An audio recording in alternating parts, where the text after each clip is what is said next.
Assalamualaikum warahmatullahi wabarakatuh. Izinkanlah kami dari kelompok 10 untuk menyampaikan materi yang berjudul Altruisme, Konsep Gender, dan Interpersonal Skill. Sebelumnya, perkenalkan, kami dari kelompok 10 terdiri dari 2 orang, yaitu saya sendiri, Maulida Syafira Kazara, dengan NPM 20144 2044, dan rekan saya Nisnur Rohma dengan NPM 20144 2059. Baik, selanjutnya kita masuk pada materi yang pertama, yaitu altruisme. Yang akan kita bahas pertama kali adalah pengertian dari altruisme. Nah, jadi kata altruisme ini pertama kali muncul pada abad ke-19 oleh sosiologis Auguste Comte yang berasal dari kata Yunani yaitu alteri yang berarti orang lain. Menurut Basen tahun 2002 dalam KAR 2004, altruisme ini adalah respon yang menimbulkan positive feeling seperti empati. Dalam artikel berjudul Altruisme dan Filantropis Borong tahun 2006, altruisme ini diartikan sebagai kewajiban yang ditujukan pada kebaikan orang lain. Dari pendapat di atas tadi, dapat kita simpulkan bahwa altruisme ini adalah perhatian terhadap kesejahteraan orang lain tanpa memperhatikan diri sendiri. Selanjutnya kita masuk pada karakteristik altruisme. Nah, menurut Myers tahun 1996, karakteristik dari tingkah laku ini terdiri dari yang pertama ada empati. Jadi seseorang yang paling altruis merasa diri mereka itu bertanggung jawab, bersifat sosial, selalu menyesuaikan diri, toleran, dapat mengontrol diri, dan termotivasi membuat kesan yang baik. Selanjutnya ada belief on a just world. Nah, jadi maksudnya ini adalah orang yang altruis itu percaya bahwa dunia ini adalah tempat yang baik dan dapat diramalkan bahwa yang baik itu selalu mendapatkan hadiah dan yang buruk itu selalu mendapatkan hukuman. Kemudian yang ketiga ada social responsibility. Jadi setiap orang itu bertanggung jawab terhadap apapun yang dilakukan oleh orang lain. Sehingga ketika ada seseorang yang membutuhkan pertolongan, kita itu harus menolongnya. Yang keempat ada internal lock. Jadi karakteristik selanjutnya dari orang yang altruis adalah mengontrol dirinya secara internal. Jadi berbagai hal yang dilakukannya itu dimotivasi oleh kontrol internalnya. Yang kelima ada low egocentrism. Jadi seseorang yang altruis ini memiliki keegoisan yang rendah. Dia mementingkan kepentingan lain terlebih dahulu dibandingkan kepentingan dirinya. Nah, jadi selanjutnya dalam buku Positif Psikologi tahun 2004 oleh Carr itu dijelaskan bahwa ada 3 cara meningkatkan altruisme, yaitu yang pertama ada empati. Jadi tindakan altruisme ini dapat ditingkatkan dengan meningkatkan perasaan empati dari seseorang. Kemudian ada moral affiliation. Jadi altruisme ini terjadi jika seseorang mengetahui pengertian dan hubungan atau keterkaitan moral dengan tindakan menolong. Yang ketiga ada moral principle. Dengan berdiskusi dan penjelasan tentang prinsip-prinsip moral, tindak altruisme ini dapat ditingkatkan. Dan salah satu prinsip moral tersebut itu adalah diskusi untuk membuat dunia ini lebih baik. Yang ketiga itu ada indikator tingkah laku altruisme. Nah, jadi indikatornya itu yang pertama ada empati. Jadi apabila seseorang yang altruis merasakan perasaan yang sama sesuai dengan situasi yang terjadi. Yang kedua ada interpretasi. Terjadi apabila seseorang yang altruis ini dapat menginterpretasikan dan sadar bahwa suatu situasi membutuhkan pertolongan. Yang ketiga, social responsibility. Nah, ini terjadi apabila seseorang yang altruis merasa bertanggung jawab terhadap situasi yang ada di sekitarnya. Yang keempat, inisiatif. Nah, ini terjadi apabila seseorang altruis memiliki inisiatif untuk melakukan tindakan menolong dengan cepat dan tepat. Yang kelima, ada rela berkorban. Nah, ini terjadi apabila ada hal yang rela dikorbankan dari seseorang yang altruis untuk melakukan tindakan menolong. Yang keempat ada faktor yang mempengaruhi altruisme. Menurut Wortman dan kawan-kawannya dalam Syariah 2012, ada beberapa faktor yang mempengaruhi seseorang dalam memberikan pertolongan kepada orang lain. Nah, yang pertama ini ada suasana hati. Jadi, jika suasana hati seseorang itu sedang baik atau sedang enak, maka orang itu akan terdorong untuk memberikan pertolongan yang lebih banyak. Selanjutnya ada empati. Menolong orang lain itu membuat kita merasa enak gitu. Jadi tapi bisakah kita menolong orang lain tanpa dilatar belakangi motivasi yang mementingkan diri sendiri atau selfish? Jadi menurut Daniel Baston bisa, yaitu dengan empati atau pengalaman menempatkan diri pada keadaan emosi orang lain seolah-olah mengalaminya sendiri. Kemudian yang ketiga meyakini keadilan dunia. Jadi faktor lain yang mendorong terjadi altruisme ini adalah keyakinan akan adanya keadilan dunia atau just world, yaitu keyakinan bahwa dalam jangka panjang yang salah akan dihukum dan yang baik akan mendapat ganjaran. Yang keempat ada faktor sosiobiologis. Jadi secara sepintas perilaku altruis itu memberikan kesan kontraproduktif, mengandung resiko tinggi termasuk terluka dan bahkan mati. Jadi ketika orang yang ditolong bisa selamat, yang menolong mungkin malah tidak selamat. Jadi perilaku seperti itu antara lain muncul karena ada proses adaptasi dengan lingkungan terdekat, dalam hal ini orang tua.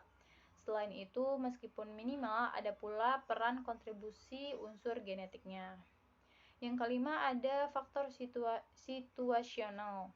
Jadi seseorang yang menjadi penolong lebih sebagai produk lingkungan daripada faktor yang ada pada dirinya. Jadi faktor kepribadian tidak terbukti berkaitan dengan altruisme. Penelitian yang pernah ada menunjukkan bahwa dalam memberikan pertolongan ternyata tidak ada bedanya antara pelaku kriminal dan yang bukan. Maka disimpulkan bahwa faktor situasional ini turut mendorong seseorang untuk memberikan pertolongan kepada orang lain. Baik, materi yang selanjutnya kita akan membahas mengenai konsep gender. Nah, pengertian dasar konsep gender ini apa sih? Jadi gender itu merupakan penafsiran budaya untuk masalah citra, peran, dan status seseorang yang dilahirkan sebagai laki-laki atau wanita. Misalnya, sebuah budaya itu menafsirkan citra laki-laki itu sebagai yang pemberani, kuat, agresif, dan rasional. Kemudian perannya itu sebagai pelindung, pencari nafkah, dan statusnya itu sebagai kepala keluarga. Sedangkan wanita ini citranya adalah lemah lembut, pasif, dan atau emosional. Kemudian perannya itu sebagai pengelola rumah tangga atau non produktif, yaitu tidak bekerja ya, atau tiang wingking, dan statusnya ini sebagai istri. Penafsiran ini kemudian melahirkan prasangka-prasangka atau stereotip bagi laki-laki dan wanita yang seringkali dianggap sebagai suatu kebenaran. Padahal penafsiran akan citra, peran, dan status yang di atas bukanlah sesuatu yang bersifat universal atau penelitian Margaret Mead dilihat dari sejarah konsep gender memberikan informasi menarik akan hubungan gender yang bersifat relatif itu. Gender diartikan juga sebagai perbedaan-perbedaan sifat wanita dan pria yang tidak mengacu pada perbedaan biologis, tetapi pada nilai-nilai sosial budaya yang menentukan peranan wanita dan pria dalam kehidupan pribadi dan dalam setiap bidang kehidupan dan pembangunan. Gender juga dapat diartikan sebagai konsep hubungan sosial yang memilah-milahkan fungsi dan peran antara wanita dan pria. Jadi konsep gender ini dapat berubah karena pengaruh perjalanan sejarah atau karena pengaruh perubahan politik, sosial budaya, atau pengaruh kemajuan pembangunan. Dengan demikian, gender tidak berlaku umum, tetapi bersifat situasional masyarakatnya. Oleh karena merupakan rekayasa dari manusia, sifat tersebut dapat dipertukarkan. Materi selanjutnya akan dibacakan oleh rekan saya. Baik, langsung saja. B. Perbedaan istilah antara seks, jenis kelamin, dan gender. Untuk memahami konsep gender, harus dibedakan kata gender dan seks atau jenis kelamin. Pengertian jenis kelamin merupakan penafsiran dua jenis kelamin manusia yang ditentukan secara biologis. Misalnya, pria adalah manusia yang memiliki penis, jangkala, dan dia memproduksi sperma. Sementara wanita memiliki alat reproduksi seperti rahim, saluran untuk melahirkan, reproduksi telur, memiliki vagina maupun alat untuk menyusui. Dalam upaya merubah perilaku seseorang terhadap pemahaman gender, ada beberapa istilah yang perlu diketahui. Yang pertama ada buta gender, yaitu kondisi keadaan seseorang yang tidak memahami dengan pengertian atau konsep gender. Yang kedua sadar gender, yaitu kondisi atau keadaan seseorang yang sudah menyadari kesamaan hak dan kewajiban antara perempuan dan laki-laki. Selanjutnya peka atau sensitif gender. Gender sensitif yaitu kemampuan dan kepekaan seseorang dalam melihat dan menilai hasil pembangunan dan aspek kehidupan lainnya. Seperti dari perspektif gender disesuaikan kepentingan yang berbeda dengan antara laki-laki dan perempuan. Mawas gender yaitu kemampuan seseorang memandang sesuatu keadaan berdasarkan perspektif gender. Yang terakhir ada peduli responsif gender, yaitu kebijakan atau program kegiatan atau kondisi yang sudah dilakukan dengan memperhitungkan kepentingan kedua jenis kelamin. C. Masalah yang dialami pada perempuan. Kumpulan masalah berikut dikenal dengan 12 isu keprihatinan sebagai berikut. Yang A. Masalah perempuan dan kemiskinan, terutama karena kemiskinan struktural akibat kebijaksanaan dan pembangunan dan sosial budaya berlaku. Yang B. Keterbatasan kesempatan pendidikan dan pelatihan bagi kaum perempuan untuk meningkatkan posisi tawar-menawar menuju kesejahteraan gender. Yang C. Masalah kesehatan dan hak reproduksi perempuan yang kurang mendapatkan perlindungan. D. Kekerasan fisik non-fisik terhadap perempuan baik dalam rumah tangga maupun tempat kerja. Dan kedua adalah masalah perempuan di Indonesia. Yang A. Masih banyak peraturan perundang-undangan yang diskriminatif terhadap kaum perempuan, terutama di tempat kerja dan skala penggajian. Contohnya Undang-Undang Ketenagakerjaan yang masih bias gender. Yang B. Banyaknya terjadi tindak kekerasan, perkosaan, dan penyiksaan fisik terhadap kaum perempuan tanpa mendapat perlindungan. Contohnya terjadi kekerasan fisik oleh suami, perkosaan, dan penindasan terhadap pekerja perempuan. Yang C. Sidik penipuan dan perdagangan perempuan untuk dipekerjakan dengan penghasilan yang menjanjikan. Contoh ditemukannya Yayasan TKW yang menelantarkan atau memeras perempuan yang akan bekerja di luar negeri. B. Eksploitasi tubuh dan tidak tindakan pelecehan atau seksual. C. Budaya melamar dengan antaran dan mas kawin yang mahal sehingga dapat menimbulkan persepsi seperti jual beli perempuan. Yang F. Diskriminasi dalam kesempatan pendidikan, pelatihan, dan kesempatan kerja. Interpersonal 3 skill. A. Pengertian interpersonal skill. Robbins 2000 mendefinisikan interpersonal skill atau keterampilan berinterpersonal sebagai kemampuan seseorang secara efektif untuk berinteraksi dengan orang lain, mampu dengan rekan kerja seperti mendengar baik, menyampaikan pendapat secara jelas, dan bekerja dalam satu tim. Pakar lain mengatakan bahwa interpersonal skill adalah kecakapan atau keterampilan yang dimiliki oleh seseorang dalam hubungannya dengan orang lain. Kecakapan atau keterampilan untuk berkomunikasi baik verbal maupun non-verbal. Ahli lainnya mengatakan bahwa interpersonal skill atau keterampilan interpersonal adalah suatu keterampilan untuk mengenali dan merespon secara layak perasaan, sikap, dan perilaku, motivasi, serta keinginan orang lain.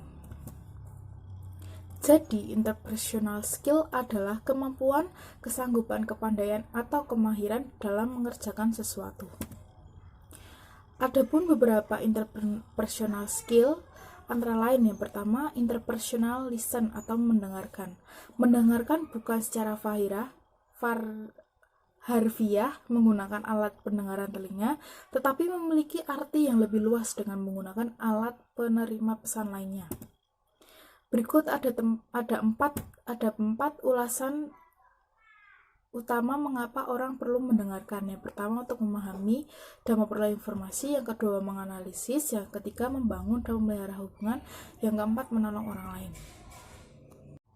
Keterampilan provider feedback atau memberikan umpan balik. Umpan balik adalah setiap bentuk komunikasi yang disampaikan kepada seseorang dengan tujuan agar orang tersebut mengetahui dampak perilakunya terhadap Anda atau orang lain. Yang ketiga, keterampilan persuading atau membujuk. Persuading atau membujuk adalah komunikasi tatap muka yang dilakukan dengan sengaja oleh seseorang dengan tujuan agar pihak lain mau mengikuti dengan sukarela kehendak seseorang. Yang keempat, keterampilan resolving conflict adalah kemampuan untuk mengatasi konflik dengan orang lain. Interpersonal skill ini secara langsung mau tidak interpersonal skill ini secara langsung maupun tidak sangat dibutuhkan bagi seseorang di dalam kehidupan sosialnya. Karena sebagai makhluk sosial, manusia tidak dapat hidup sendiri, melainkan membutuhkan orang lain. Kemampuan ini tidak dapat di bangku pendidikan, melainkan didapatkan dari pengalaman serta hubungan dengan orang lain. Kemampuan ini ternyata sedikit demi sedikit dapat dilatih dan ditingkatkan, di antaranya dengan tersenyum, apresiatif, perhatian, jadilah pendengar yang baik, menyatukan banyak orang, berilah ruang bagi orang lain, mampu meredam masalah, komunikasi yang baik, rasa humor, empati dengan orang lain, dan jangan menggerutu. Baik, itu saja yang bisa saya sampaikan dan teman saya Maulida Safira yang sampaikan.